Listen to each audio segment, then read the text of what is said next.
சொல்றேன்னா எப்பொழுதுமே நல்ல சொற்களை பேசணும், நல்ல எண்ணங்களை வளர்த்துக்கணும். You should be very very very very optimistic in life. நமக்கெல்லாம் எங்கே வாழ்க்கை கிடைக்க போகிறதுன்னு சலிச்சுக்கிறவனுக்கு வாழ்க்கை வராது. நமக்குத்தான் இந்த உலகம். நாளை நாம தான் இந்த நாட்டை ஆள போகிறோம். நாட்டை ஆள போகிறோம்னா என்ன, வசதியாக வாழ போகிறோங்கிற பொருளில் சொல்கிறேன். நமக்கு நல்ல ஃப்யூச்சர் இருக்குன்னு ஆப்டிமிஸ்டிக்காக வளர்த்துக்கணும். அதனால தான் இந்த மாதிரி சொற்களே வரக்கூடாது. கொஞ்சம் தெரிஞ்சுக்கிட்டு வெற்றி அடையலைன்னெல்லாம் சொல்லக்கூடாது. இப்போ சொன்னீங்க நீங்கள், நான் அதை படிச்சிருக்கேன் இதை படிச்சிருக்கேன், நுனிப்புல் மேய்ந்ததெல்லாம் தோதப்படாது.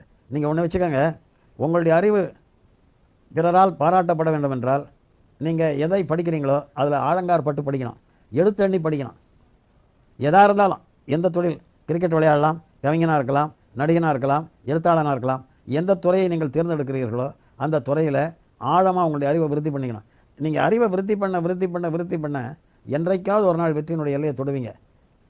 அப்படியே தொடாமே அந்த பிறகு போனால் கூட இறுதி வரைக்கும் முயன்றாங்கிறது கடவுள் புஸ்தகத்தில் இருக்கும். அப்போ கடவுள் நாணுவான்.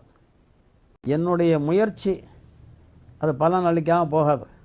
நம்ம தீவிரமாக முயல்வோம், சின்சியராக முயல்வோம்.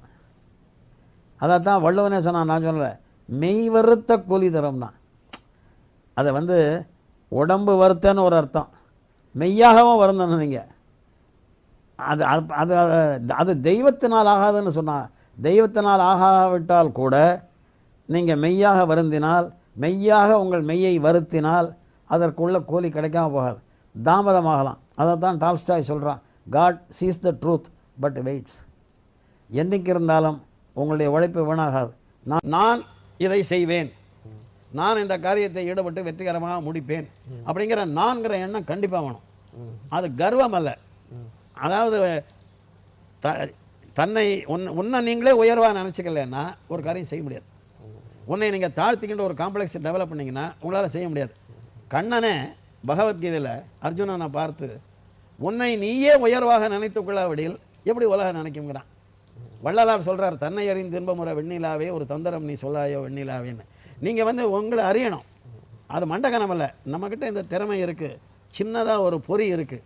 இது ஜெயந்தா மாதிரி ஒரு டைரக்டரோ வேறு யாரோ இதை ஊதி கனல் வளர்த்தா நம்ம பெரிய ஆளாகிடுவோம் அப்படின்னு உங்களுக்கு ஒரு நம்பிக்கை வர மாதிரி உங்களுக்குள்ள ஒரு நம்பிக்கை பொறியை நீங்கள் வளர்த்துக்கணும். காலம் கனிந்தாலே தவிர உங்களுக்கு எதுவும் கிடையாது. Nothing matters like success மாதிரி. Nothing matters like success. Yeah. Nothing matters like success. But success comes on its own accord. அது God alone knows it. எப்போ வரும்னு தெரியாது. ஆனால் எப்போ வரும்னு தெரியாமல் இருக்கிறதுனால கண்டினியூ பண்ணாமல் இருக்கக்கூடாது. எப்பாவது வரலாம்ங்கிற நம்பிக்கை வேணும்.